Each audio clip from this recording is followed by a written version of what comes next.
اگر صرف عمران خان اور پی ٹی آئی کو دبانے کے لیے اگر سارے ادارے استعمال ہوں گے تو لوگوں کا ٹرسٹ ختم ہو جائے گا۔ آج بھی یہ کہا جاتا ہے کہ چیف آف آرمی اسٹاف جناب کرپشن کے خلاف بڑا کام کر رہے ہیں، میں نے پہلے بھی کہا تھا بہت اچھی بات ہے، لیکن اچھا ہوگا کہ کرپشن کو ختم کرنے کا آغاز اپنے اداروں سے کریں، آپ جرنیلوں سے کریں، آپ ان اپنے یونیفارم پرسن سے کریں جن کے اوپر بڑے سیریس چارجز آف کرپشن بھی ہیں اور رہتے ہیں اکثر۔ تو اس لیے اگر وہاں سے شروع کریں گے تو لوگ آپ کے اوپر اعتماد کریں گے۔ اور دوسری بات یہ ہے کہ ادارے آج جو کہ نیب ہے یا باقی ادارے ہیں واقعی کرپشن کے خلاف کچھ کرنا چاہتے ہیں تو یہ اوپن اینڈ شٹ کیسز ہیں، پھر ڈاکٹر رضوان کی طرح ان گواہوں کو مارنا نہ شروع کر دیں، پھر آپ مقصود چپراسیوں کو مارنا نہ شروع کر دیں، پھر اس کے اوپر واقعی تحقیق کریں اور جو کرپشن میں ملوث ہے اس کے خلاف پروسیڈ کریں۔ کہ نواز شریف اور جہانگیر ترین، جو کہ جہانگیر ترین کو نواز شریف والے پہلے اے ٹی ایم مشینیں کہا کرتے تھے عمران خان کی، اب وہ ان کے ساتھ اس طرح شیر و شکر ہیں کہ جیسے وہ بس علیم خان اور جہانگیر ترین سے زیادہ فرشتہ آدمی کوئی نہیں رہا، کیونکہ وہ بھی پی ایم ایل این کی طرح ووٹ کو عزت دو تو انہوں نے کبھی کی نہیں، ووٹ کو عزت دو کا نعرہ اٹھایا ہوا ہے اور استحکام پارٹی کنگز پارٹی کے طور پر اب ان کے درمیان بھی اب مقابلہ شروع ہو گیا۔ آپ نے دیکھا استحکام پاکستان پارٹی والے بھی گفتگو کرنا شروع ہو گئے، ان کو بھی زبانیں مل گئی ہیں، اس لیے کہ انہوں نے کنگز پارٹی بنوا تو لی استحکام پارٹی، لیکن اب ووٹر کہاں سے لائیں؟ اب مقابلہ ان کے درمیان ہے آپس میں، کیا استحکام پاکستان پارٹی کنگز پارٹی تصور ہوگی یا مسلم لیگ نون کنگز پارٹی تصور ہوگی؟ اب دونوں ایک دوسرے سے آگے بڑھنے کے لیے وہ ایک دوسرے کے ساتھ مقابلہ آرائی پہ اترے ہوئے ہیں کہ کون پہلے بوٹ پالش کرتا ہے۔ اب ہم آگے آتے ہیں دوسرے آسپیکٹ کی طرف، اس کا فائدہ کس کو ہوگا؟ دیکھیں عمران خان کو تو نہ فائدہ ہے نہ نقصان ہے۔ عمران خان نے تو دیکھیں نیب لا کے تحت مستقل کہا گیا کہ جی یہ جو امینڈمنٹس آئی ہے اس کا فائدہ عمران خان کو ہوگا۔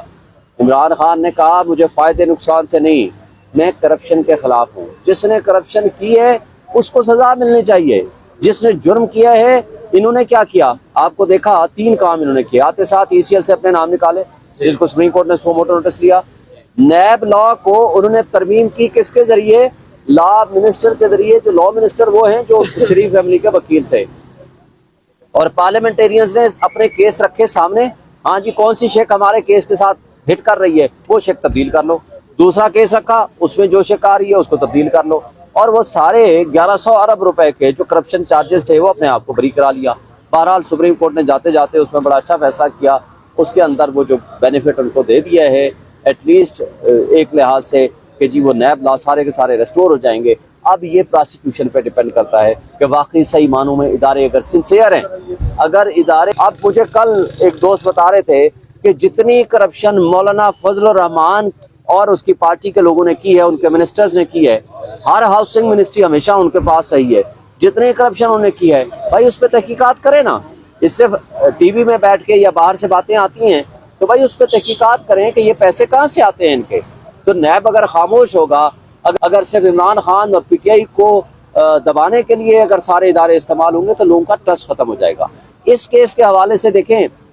جو ایک بینیفٹ نواز شریف اور جہانگیر ترین کو مل سکتا تھا وہ تھا اونلی ٹو دی ایکسٹینٹ کہ وہ بیک ڈیٹڈ اپیلیں فائل کر سکتے تھے، لیکن وہ چیز ختم ہو گئی ہے۔ اب اگر جو 184(3) کی پروسیڈنگز ہوں گی اس کے اندر ایک اچھا لا بن گیا ہے، میں سمجھتا ہوں یہ، چونکہ ہماری رائے تو یہ تھی کہ یہ آئین میں تبدیلی کے ذریعے ہوتا، لیکن اب چونکہ سپریم کورٹ نے اس کو ریکٹیفائی کر دیا ہے، میں سمجھتا ہوں کہ اس کا فائدہ ہوگا کہ جس کے خلاف بھی کوئی آرڈر پاس ہو تو اس کے رائٹ آف اپیل ایک مل جائے گا۔ لیکن جو 50 سالہ پرانے مقدمات تھے، 10 سالہ پرانے مقدمات تھے، 20 سالہ پرانے مقدمات تھے جو آلریڈی فائنل کلمینیٹ ہو گئے تھے، ان کو رائٹ آف اپیل دینا یہ بدنیتی بھی تھی، اور سپریم کورٹ کے ایک یونیورسلی ایکسیپٹڈ ایک پرنسپل ہے کلوزڈ اینڈ پاس ٹرانزیکشن، وہ اس کے ہٹ میں آتا تھا، اس لیے وہ رائٹ واپس لے لیا گیا، اس کو الٹرا وائرس ڈکلیئر۔ سر ایک اور چیز بتائیے گا کہ اس وقت جو ہے چیف جسٹس آف پاکستان نے بڑا فیصلہ دے دیا پریکٹس اینڈ پروسیجر بل کے اوپر، یہ بتائیے گا کہ نواز شریف کی واپسی میں اب کس قسم کا ریلیف عدالتیں دے سکتی ہیں یا نہیں دے سکتی؟ دوسرا سوال یہ ہے کہ الیکشن کی بہت ساری جو اپلیکیشنز ہیں پی ٹی آئی کی بھی وہ الیکشن نہ کروانے کی پینڈنگ ہے سپریم کورٹ کے اندر، تو اس فیصلے کے بعد اب چیف جسٹس کے اوپر کتنی بھاری ذمہ داری عائد ہوتی ہے کہ وہ ان کو بھی جو ہے وہ جلد از جلد سماعت کے لیے مقرر کریں؟ دیکھیں پہلی بات تو یہ ثابت ہے کہ نواز شریف ایک بھگوڑا اور اشتہاری مجرم ہے، مجرم کو کبھی بھی کوئی اور بیل پروٹیکٹیو ایٹسٹرا نہیں مل سکتی۔ انٹرنل وہ آئیں گے جس نے مس یوز آف بیل کی ہو اس کو ضمانتیں بھی نہیں ملا کرتی. یہ پاکستان میں یا دنیا کی تاریخ میں کوئی ایسی نظیر نہیں ملتی. اس لیے میں نہیں سمجھتا کہ اگر وہ اتریں گے تو جیل جائیں گے سیدھا, ان کے علاوہ کوئی آپشن نہیں ہے. اور جہاں تک آپ نے کہا ہے کہ الیکشن کے حوالے سے اب 2 کیس بڑے اہم ہیں. سویلین کا ملٹری ٹرائل وہ فوری طور پر کیس لگنا چاہیے. بالکل آج ہم اپلیکیشن بھی دے رہے ہیں میرا خیال ہے, اور ہم اس کے اوپر بھی اسٹریس کریں گے کہ اس کو فوری طور پر لگایا جائے. اور دوسرا جو کیس ہے وہ بھی بہت اہم ہے, وہ اس کو تو بلکہ پریورٹائز کرنا پڑے گا کیونکہ 90 ڈیز کا الیکشن کا کیس ہے. 90 دن آئین کہتا ہے آرٹیکل 224 میں کہ 90 دن سے اوپر اوور اینڈ ابو الیکشن نہیں جا سکتا. 2 صوبوں میں پہلے ہی غیر آئینی حکومتیں بیٹھی ہوئی ہیں. تو میرا خیال ہے کہ یہ 2 اہم کیس ہیں اور سپریم کورٹ کے اوپر بھاری ذمہ داری عائد ہوتی ہے. اس کو فوری طور پر سنیں اور اس کو اگلے ہفتے میں منڈے میں لگائیں اور اس کو ڈے ٹو ڈے ہیئرنگ کریں. سر پی ٹی آئی کی لیگل ٹیم کے اندر اختلافات کی خبریں بھی آئیں اور بیانات بھی آئے, تو اختلافات ختم ہو گئے ہیں یا ابھی برقرار ہے؟ نہیں, کسی قسم کے اختلافات نہیں ہیں, اور لیگل ٹیم کے سربراہ ہیں حامد خان صاحب, وہ جس کو انگیج کرتے ہیں, جس کو وہ آتھورائز کرتے ہیں وہ کیس کرتا ہے, اور اس طرح کی کوئی باتیں ایسی نہیں ہیں. نیب قوانین کو مسترد کیا گیا تھا جسٹس کی جانب سے, عمر ابنیال کی جانب سے, تو کیا وہ بھی ابھی اس میں کی جا سکے گی؟ ساتھ میں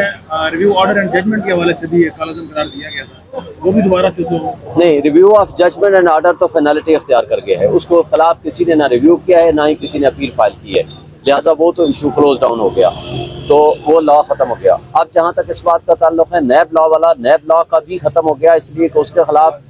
بھی اب کے بعد صرف ریویو ہو سکتا ہے, لیکن گورنمنٹ ریویو کر سکتی ہے یا اپیل فائل کر سکتی ہے. لیکن گورنمنٹ میرا نہیں خیال کہ وہ کرے گی, کیونکہ گورنمنٹ تو اس میں ایز سچ صرف وہ پارٹی ہے, اور جو کرے گا اس کا مطلب ہے کہ یہ سوچ سمجھ کے کرے گا کہ وہ کرپشن کو فروغ دینا چاہتے ہیں. ہفتے میں منڈے میں لگائیں اور اس کو ڈے ٹو ڈے ہیئرنگ کریں. سر پی ٹی آئی کی لیگل ٹیم کے اندر اختلافات کی خبریں بھی آئیں اور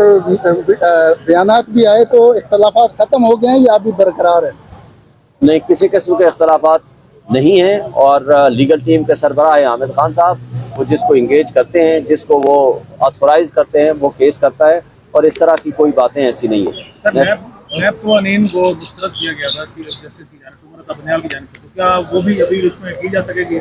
ساتھ میں ریویو آرڈر اینڈ ججمنٹ کے حوالے سے بھی ایک کالعزم قرار دیا گیا تھا, وہ بھی دوبارہ سے نہیں, review of judgment and order تو فینالٹی اختیار کر گیا ہے. اس کو خلاف کسی نے نہ ریویو کیا ہے نہ ہی کسی نے اپیل فائل کی ہے, لہٰذا وہ تو ایشو کلوز ڈاؤن ہو گیا, تو وہ لا ختم ہو گیا. اب جہاں تک اس بات کا تعلق ہے نیب لا والا, نیب لا کا بھی ختم ہو گیا, اس لیے کہ اس کے خلاف بھی اب کے بعد صرف ریویو ہو سکتا ہے, لیکن گورنمنٹ ریویو کر سکتی ہے یا اپیل فائل کر سکتی ہے. لیکن گورنمنٹ میرا نہیں خیال کہ وہ کرے گی, کیونکہ گورنمنٹ تو اس میں ایز سچ صرف وہ پارٹی ہے, اور جو کرے گا اس کا مطلب ہے کہ یہ سوچ سمجھ کے کرے گا کہ وہ کرپشن کو فروغ دینا چاہتے ہیں.